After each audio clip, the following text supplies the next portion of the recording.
Anong gagawin mo kung buhay mo'y biglang magbago? Ako'y nakabunggo sa'yo. I may have a way to help you. Sabi mo ayaw mo makulong. Sawang-sawa ka na rin dahil kinukutsa ka ng mga tao dahil sa itsura mo. Kaya kitang pagandahin. Ngunit ang inaakala mong pagbabago, isa rin palang kalbaryo. I'd like you to meet someone very close to my heart. Bakit kamukha kita? Pinalitan ni Jeremy ang mukha para magpanggap bilang ako, para maging impostora. Samahan si Nympha at ang mga taong babago ng buhay niya. And then mahal na mahal kita. Tayo lang ang may ganyang plano.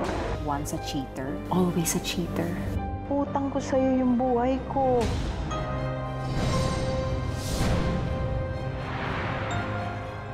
Sa kanyang pagpapanggap bilang impostora. Ito ang tatandaan. Ako ang original. Impostora ka lang. Malapit na sa GMA Afternoon Prime.